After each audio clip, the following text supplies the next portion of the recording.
नाम की दूध बेचने वाली चिड़िया रहती थी। उसके पास बहुत सारी गाय थी, जिनसे दूध निकालकर वो गांव-गांव में बेचती थी और अपना घर चलाती थी। उसका पति खांसी की वजह से अपाहिज हो गया था और हमेशा के लिए बिस्तर पर पड़ गया था।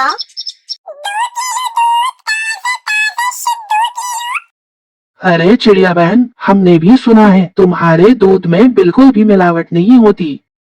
जी बिल्कुल सही सुना है आपने। हमारे दूध में बिल्कुल भी मिलावट नहीं होती, बहुत ही शुद्ध दूध होता है हमारा। यह तो बहुत अच्छी बात है चिड़िया बहन, नहीं तो आज के जमाने में ईमानदार पक्षी कहाँ मिलते हैं। ये सुनकर टुनटुनी चिड़िया बंटी कबूतर को दूध देकर वहाँ से चली जाती है। तभी थोड़ी दूरी पर टुनटुनी चिड़िया को एक बूढ़ा हरिया तोता मिलता है। क्या हुआ है बाबा? लगता है आपने बहुत दिनों से कुछ भी नहीं खाया है। आपकी हालत भी कुछ ठीक नहीं लग रही है। ऐसा करे बाबा, ये लीजिए, आप ये दूध पी लीजिए। लेकिन बेटा, मेरे पास देने के लिए पैसे नहीं है। कोई बात नहीं बाबा, धर्म कर्म दुनिया में जरूरी होता है। बेटा, ऊपर वाला तुझे हमेशा खुश रखे। फिर टुनटुनी चिड़िया खुशी खुशी वापस अपने घर आ जाती है। ऐसे ही सब कुछ ठीक चल रहा था। फिर एक दिन उसकी एक गाय बीमार हो जाती है। सुबह से इस गाय ने कुछ नहीं खाया है, ना ही इधर उधर घूम रही है, बस एक ही जगह लेटी हुई है। लगता है बीमार हो गई है। मुझे डॉक्टर को दिखाना पड़ेगा। टुनटुनी डॉक्टर बुलबुल को बुलाकर लाती है। वो गाय का चेकअप करती है। टुनटुनी, मुझे लगता है इसके पेट में कुछ कमी आई है। इस वजह से ये तो न खाना खा रही है और न ही घूम रही है। मैं इसको दवाई दे देती हूँ, ये जल्दी ही ठीक हो जाएगी। लेकिन दवाई खाने के बावजूद गाय ठीक नहीं होती और उसके शरीर पर अजीब से निशान बन जाते हैं, जो देखने में बड़े ही भद्दे लगते हैं। तभी उसका पति टुन्नू चिड़ा उससे कहता है, टुनटुनी, ये गाय तो बहुत ज्यादा बीमार हो गई है। मेरी मानो तो तुम इसे बेच दो, ये हमारे किसी काम की नहीं है। नहीं टुन्नू जी, हमारे लिए इसने हमेशा दूध दिया है और अब ये बीमार है तो हम इसे ऐसे नहीं छोड़ना चाहिए। इसे हमारी मदद की जरूरत है।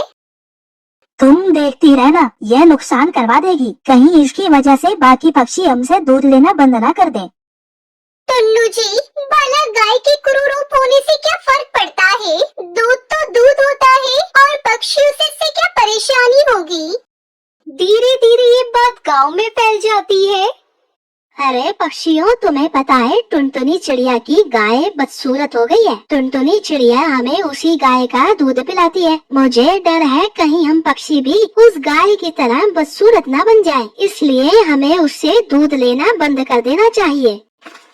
थोड़ी देर बाद टुनटुनी चिड़िया दूध बेचने गांव में जाती है, लेकिन सब पक्षी उसे दूध लेने से मना कर देते हैं। गांव वाले टुनटुनी चिड़िया के घर आते हैं। अरे, आप सब पक्षी अचानक से मेरे घर पर क्यों आ गए? क्या कुछ काम है आपको? सुनो टुनटुनी, तुम अपनी गाय को लेकर इस गांव से दूर चली जाओ। कहीं ऐसा ना हो कि इस गाय की बीमारी की वजह से हम सब पक्षी भी बीमार हो जाएं। इतने सालों से मैं आप सबको शुद्ध दूध पिला रही हूँ। आप लोगों को मुझ पर जरा सा भी भरोसा नहीं है। इस गाय के क्रूरूप होने से दूध पर कोई फर्क नहीं पड़ता, मगर आप सब है कि मेरी बात मानने को तैयार नहीं है। लेकिन वो पक्षी उसकी एक नहीं सुनते।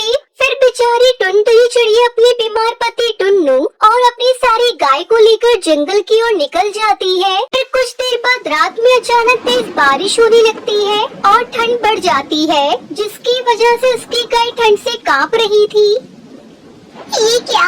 ये गाय ठंड से कांप रही है। मेरे पास तो सिर्फ एक कंबल बचा है, मैं इसे उड़ा देती हूँ, इससे इसकी सर्दी कम हो जाएगी। ये सब वो गाय देख रही थी कि कैसे टुनटुनी से अपना कंबल दे रही है और खुद सारी रात सर्दी में बिता देती है। तुझे तेरे अच्छे कर्मों का फल अच्छा मिलेगा। हे भगवान, इस गरीब की मदद करो।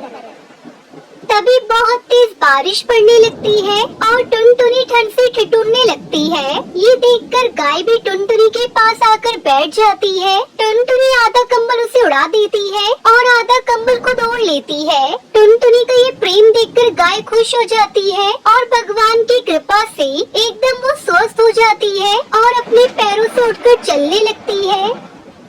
अरे वाह, तुम तो ठीक हो गई। देखो देखो टुल्लू जी, मेरी गाय को देखो, वो बिल्कुल ठीक हो गई है। हाँ टुनटुनी, तुम सही बोल रही हो, हमारी गाय ठीक हो गई है। अब हमारी सारी परेशानी दूर हो जाएगी। टुनटुनी की आंखों में आंसू आ जाते हैं और वो गाय को देखती रह जाती है। तब गाय उससे कहती है, टुनटुनी, तुम सच में बहुत अच्छी चिड़िया हो। मैं कोई साधारण गाय नहीं हूँ, मैं एक जादूगर की गाय थी। एक दिन गलती से मुझसे उसका बनाया हुआ जादुई पानी खराब हो गया, जिसकी वजह से उसने गुस्से में मुझे बदसूरत होने का श्राप दिया था। लेकिन उसके साथ उसने मुझे एक वरदान भी दिया था कि अगर कोई भी मेरी इस बदसूरत अवस्था में मदद करेगा तो मैं ठीक हो जाऊंगी, और बदले में मुझे उसे अपने अंदर घर बनाकर रहने के लिए देना होगा। इसलिए टुनटुनी, आज से तुम मेरे बने गाय के घर में रहेगी। ये कहकर वो गाय एक विशाल गाय घर के रूप में बदल जाती है। उस घर में बहुत सारा सोना था, जिसे देखकर टुनटुनी चिड़िया बहुत खुश होती है। गाय, आपको बहुत बहुत धन्यवाद, जो आपने मेरी इतनी मदद की और मेरी सारी परेशानी दूर कर दी। इसलिए कहते हैं दोस्तों, गाय हमारी माता है। मेरे प्यारे दोस्तों, अगर आप ऐसे ही नई स्टोरी देखना चाहते हैं तो हमारे चैनल को सब्सक्राइब करना मत भूलिए।